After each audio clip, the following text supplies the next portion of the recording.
We're going to talk about succession planning starting on slide number 97, if you happen to be following that. What slide number? 97. Oh, sorry. That's okay.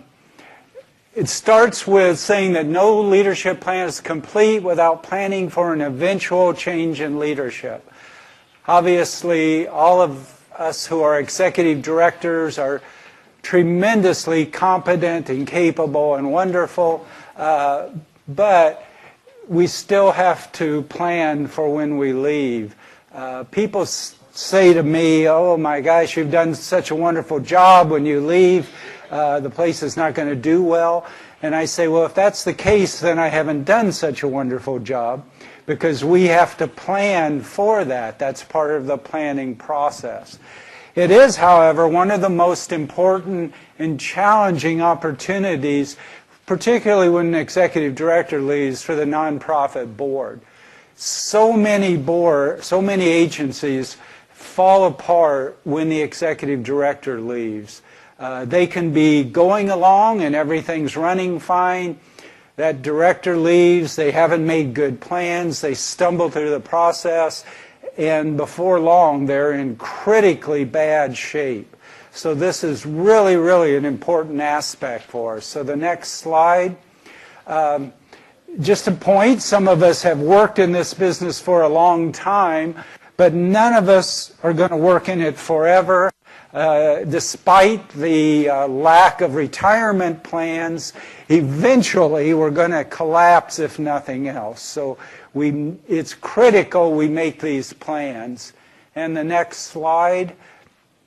So a thoughtful transition plans, and this isn't complete, it's just some of the ideas. A time to reflect before jumping into the search mode. So in other words, it's not just, wow, the executive director's gone, so now let's start looking at it. You need to look at the organization's strengths and challenges. You know, you may have a job description for your executive director that says specific things, but at any given time, some parts may be more important than another. So you need to have your board looking at that and saying, if we're replacing right now, what are the critical issues that we need to take into consideration? You need to review the strategic plan and the direction, because again, what kind of leader you bring in is going to be dependent on what's the plan for the organization, where are you going, what specific kinds of strengths do you need to get there. You need to engage the board in leadership evaluation, evaluating the existing leader, but also the whole leadership of the organization and the leadership concept, the leadership modes that you want. Engage the staff in discussion regarding the organization's values, visions, and cultures. Again, some of this is broader, but without these basics, you're not going to have a good plan for replacing the executive director. And develop a transition team, and I think we're going to be talking about that in more detail later. So let's go to the next slide. What we're going to focus on, for Sheri and I talking about, is the succession planning for the executive directors of independent living centers. But before we get into that, I do want to say that we need to have a plan for every employee, from your administrative assistants, service providers, finance managers, all of it.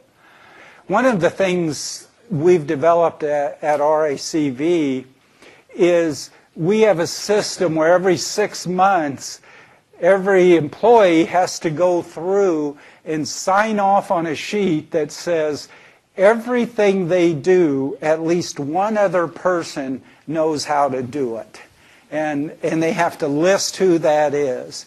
And that's not just their job description. Many times all of us take on roles that aren't in the job description. So if they're doing special items, we have to have chosen someone to say they're going to learn that as well.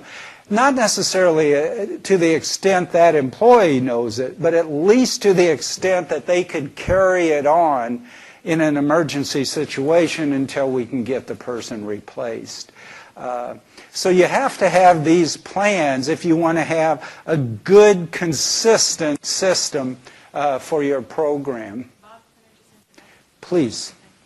On that particular topic, because we're going to be spending most of the time talking about at the executive leadership level, I think it's important for us to describe a few minutes how we've done this. And Bob talked about, having one other person that has been like a buddy and has learned your particular job, or you've learned somebody else's job well enough to fill in for them, which is essential. That was one of the things also that when I was at Krill and fully intend to implement over at SVILC as well, is that kind of buddy where there's other people that know your job well enough so that you can have them fill in for you or you can fill in for them.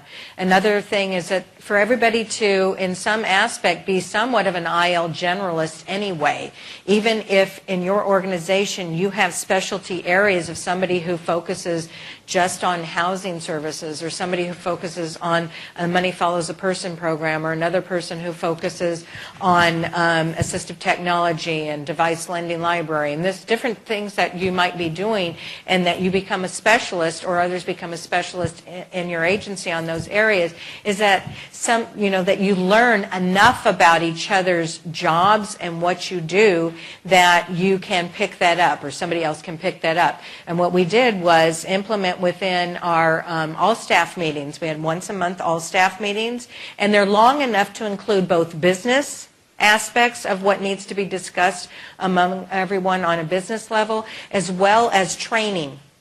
And so what we would mix it up and sometimes have outside presenters come in and talk about their programs and services, so we would be adequately informed about all of the resources and referral opportunities in the community. But then the other half of the time is do in-services amongst ourselves, so that the person who was providing advocacy and maybe benefits assistance was training everybody else on the basics of that job, and vice versa, so that we all knew enough, including myself, to step in and take over if need be in an emergency situation. So that is a good way, I think, of doing that, is doing that in-service cross-training within your organization, as well as a buddy kind of system for more in-depth training. And then also, even for the board to be fully aware of what's going on, it's a good idea for us to have staff do in-services with our board of directors so that they understand the programs and services extremely well, too. So that's just one suggestion of handling that. Okay, so let's go on to look at it. So the plan for replacing any staff position, we recommend a few things.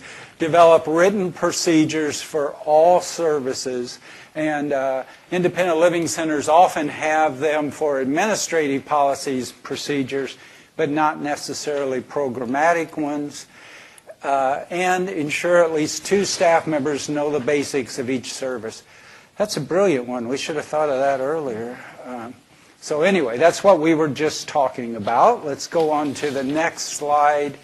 So, looking at executive directors, we believe there should be 2 types of plans. And the first is for an unexpected departure. And amazingly, these happen, I think, quite often.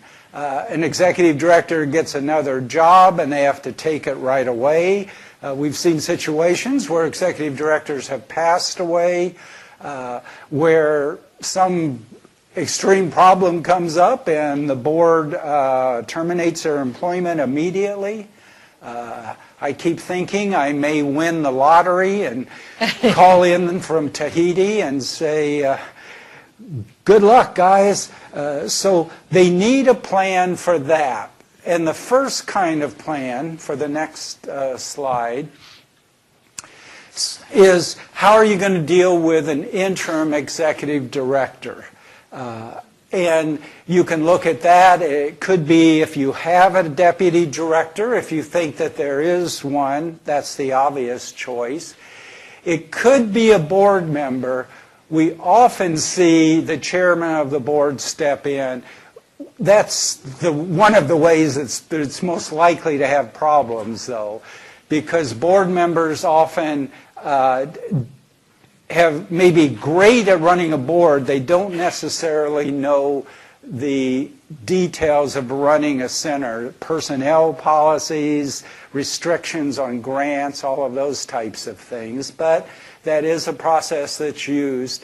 And if you're going to use it, have a written process that says that's what you're going to do and that these are the things the board member must do as the executive director.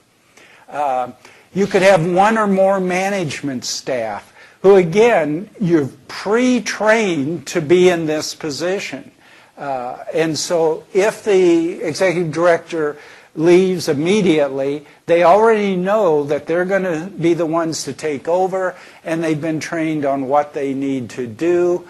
Or you could use an outside person, somebody who comes in just to be the interim executive director. Now, if you're going to have an interim, and let's go to the next slide. You need to determine, is that somebody who's going to apply for the full-time position or not? Because those are two different things. If somebody's an interim and they may be applying full-time, that's going to affect how they go about their job. Sometimes you have somebody who comes as an interim and you say, you are not going to be applying, so you can just concentrate on the immediate aspects of it, and there's not going to be any questions about, are you doing things to sort of set yourself up to be the next executive director. So again, your board needs to look at that and pre-decide, not wait till the last minute, but predetermine what they want. So obviously, at least one supervisor or manager should know where all information is kept and where all procedures are. One of the things we find is an executive director leaves, and all of a sudden there's all kinds of things that nobody knows where they're at that's critical for the organization. Business and financial accounts and grant information, user IDs and passwords, and that's of course not just for the executive director, but for all of your staff. You should have a master list. Nobody's allowed to put in their own user IDs and passwords on anything. And they should be kept in a secure place and yet accessible, where whoever's going to step in knows that they can go to that place and they're going to get it. And make sure you have more than one person who can sign on an account, again, whether it's a board chair or treasurer, somebody else, because if your executive director just leaves and they're the only one who can sign on your bank account, you may not be able to get to your money for some time. That's going to be a problem. So this is just, we have just a very short time to talk about it, but this is the kind of things to keep in mind for this. So if you have somebody, so one of the plans you need to make is your executive director leaves without notice. What are the things that you're going to do? What's the plans you have to have in place? What written procedures do you have to protect your organization under those circumstances? And Sheri. Okay. So the second type of situation that you want to plan for within your organization is if the executive director gives some notice. And ideally you need a minimum of 3 months, but a longer period of time. So 3, 4, 5 months of time to actually plan for everything to happen on a smooth basis. Doreen, my previous board chairs with the Kruck on her face, Doreen says a year. But again, that's the whole point of planning, because actually if you have all of those things in place ahead of time and a really well-developed plan that's been thought out well before you need it, even with 3 or 4 or 5 months notice, is that you don't feel as panicked. You've got more time to put everything into place because it's already been planned out. You're not in the moment where you have to think about it. So what should be included in this plan? Who will make up the ED search committee? Is it going to be just the board who's responsible for deciding who how to find the next executive director? Or is it going to be a combination of board and staff? Are you going to engage some representatives of the staff to be involved in that transition committee or that search process?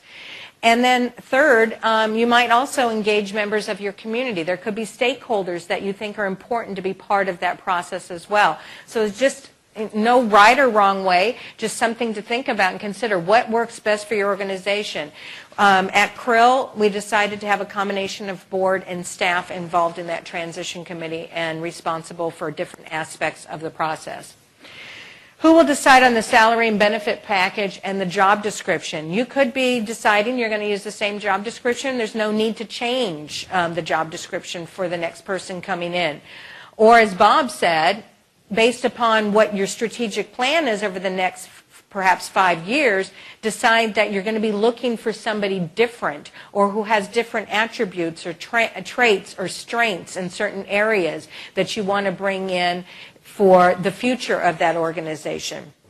So again, it depends upon, and why it's very important to have a real strategic plan that you're able to then look at and incorporate into that process. And then the salary and benefit, is that going to be the same as what you had in place before? Is it going to be a range? Here's the minimum, here's the maximum. And obviously it's going to depend upon what your history is, as well as what your budget is, and what the comparative and comparable salaries and benefit packages are for nonprofit EDs in your particular area. Where will you advertise? Are you going to be trying to find somebody who's from the local community who knows your community really well? Are you going to be looking across the state? Are you going to do a national search to bring somebody in who you think is going to be the best fit for your organization, again, moving into the future, and what's based in your strat plan? So you have to consider all of that. What's important? And what procedures will be used for reviewing and scoring the applications, conducting the public background research, conducting the formal reference checks, and conducting and scoring interviews. At Krill, we didn't have a process in place. However, I gave, according to Doreen, it wasn't ample notice, but it was enough notice for us to sit down as a committee and put all of these things in place. Now, it was time consuming. There was a considerable amount of investment of time of the members of that transition committee over that 4-month period of time, but we did have time to look at these things. And again, the best thing to do is plan ahead when you're not in that situation of having to say, oh, I only have 2 months, only have 4 months, or whatever it is, and all of these things I need to consider. So all of that need to be part of that process. The succession plan should also include how and who will conduct the professional background checks. Are you going to be looking for their employment history, their education, their certifications, their credit history, and how that's going to be conducted? There are several organizations, businesses that do this kind of work that you can engage. Obviously, there's a fee involved, but for basically a few $100s, you can hire an organization to conduct that background check on your top candidate. So maybe, you get everybody narrowed down, then you decide, okay, this is our top candidate, then how are we going to go about checking to see if what's on their resume is accurate and truthful, if they've actually graduated with this degree, if they actually are credit worthy and are going to be good stewards and have with the organization's finances. All those things are very important, and you need to have a process for that. Who will be the one that negotiates a verbal offer and then a final written offer with that person? Is it going to be a couple members of the board, the executive committee? Is it going to be just the board chair? That needs to be decided among the board. And then a letter of hire should go out as well. So you want something in writing that's protecting your organization as well as the person, that there is an agreement there, that this is what we're offering, and you want to make sure that it meets legal muster as far as your particular state's wage and labor laws, and all of those to be considered in that letter of hire. Next is, what role will the exiting executive director have in the process? Are they part of the process from start to finish? Are they part of only the initial process of working with the transition committee to help, have all of those processes in place and those systems in place? Are they going to actually be part of the review committee and taking a look at and scoring the applications coming in and helping the rest of the committee members decide who to interview? Are they going to be part of the interview panel? Now, I personally did not feel that was appropriate for me to be part of the interview panel, so I pulled out of that particular process because that's not my place to be hiring the person, but I was involved in helping the board and the transition committee be prepared to bring on the next executive director. And then how will the former ED be recognized before leaving? Is there something that the organization wants to do as far as putting out an announcement, letting the community know that this person is going to be leaving, and then conversely, behind that, welcoming and inviting the community to get to know the new person coming in? It could be just a formal announcement that goes out. It could be a media release. It could be an invitation to attend a reception for one or both. It could be all of those things. But again, that has to be part of the plan, what you're going to put into place for both the exiting person as well, assuming they haven't passed away, or they've left to Tahiti, and the new person coming in. So introducing them to the community. Oh, what was the last? There was the last point, Bob. Oh, I think that was the same thing. Okay, yeah. Introducing. Thank you. And just again, as a reminder, is that boards often don't think about replacing their executive director until the person leaves or announce that they're leaving. But of course, that is the complete opposite of planning. And this is what we're talking about, is succession planning. And we all want to be in a position so that you are putting the pieces of the plan in place so that it's all ready to go. Kind of like disaster preparedness. You don't want to be going out and trying to buy your disaster supply kit and your water right in the middle of the hurricane or in the middle of or right after the earthquake is hit. It's a plan. So this should be done ahead of time when you're not in that emergency situation. We strongly urge our boards to have the plans and transition procedures in place. And there's wonderful, wonderful tools that you can go to and get a lot of this information. ILNet, ILRU has some great tools that are there that I utilized. Compass Point is another nonprofit support organization that has wonderful tools in place. And so there's lots of stuff out there. You don't have to think of, oh my God, what is my, what should be in the checklist. It's all out there. Just do a little bit of research. Go to a couple of these two excellent sites that support nonprofits or specifically independent living centers, and they can help guide you through the whole planning process. Is that the last one? That's it. Okay, that's it. Okay. So we've got actually, about 4 minutes, Tim, for any questions for Bob and myself on succession planning. Yes, Romero. Can we get a mic to me? When you left Creel to go to Silicon Valley, it was nice,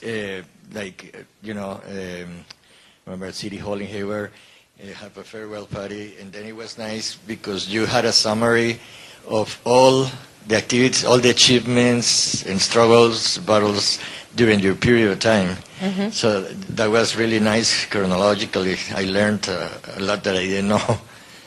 Yeah. Thank you. Thank you. Daniel. This is Daniel again. Quick question: when you go about having your you mentioned the succession planning for your staff as well, which is a very interesting role. A lot of staff kind of accidentally specialize by they kind of fall into stuff that works well for them as an individual because that's where personal strengths lie. That might not be easily duplicated by another staff member because their skills lie a little differently.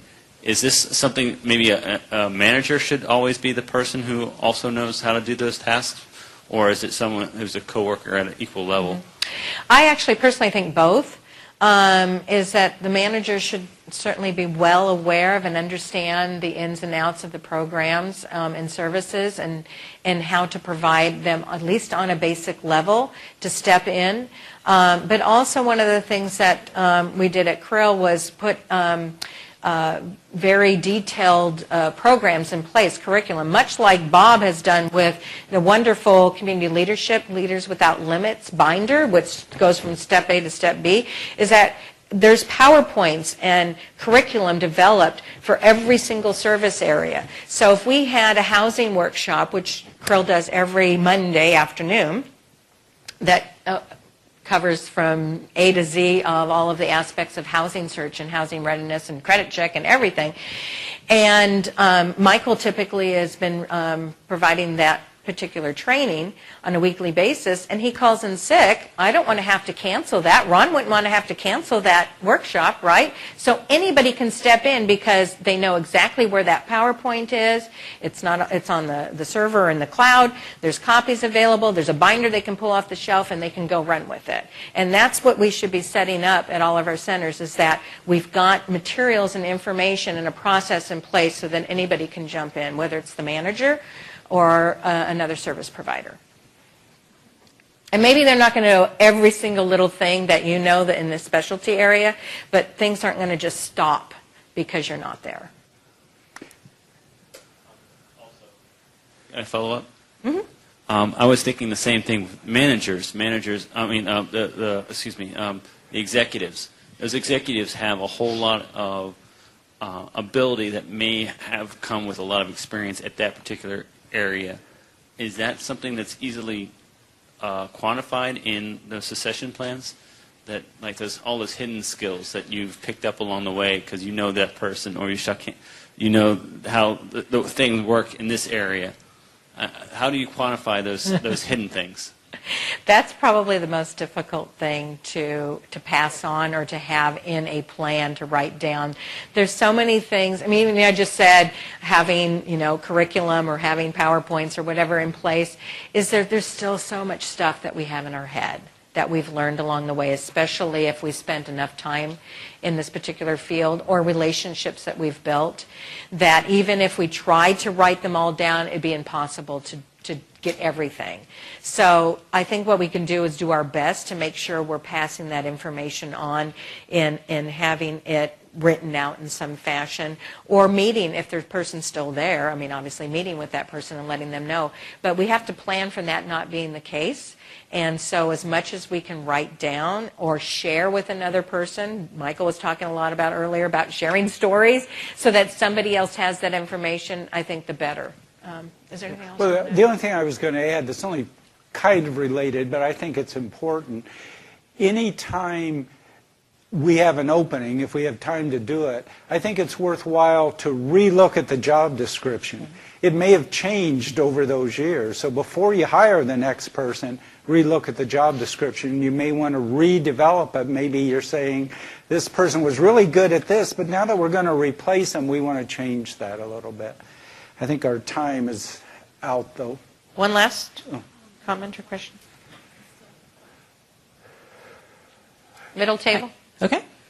I just wanted to say that one of the things that we did when you left was I met with the staff and asked them to give us their sense of kind of the attributes they'd like to see in an executive director, as well as, ideas about where they wanted the organization to go. And I think that really helped the board a lot in, in evaluating where we were going. Thank you. Thank you for sharing that, Doreen. I'm glad you did.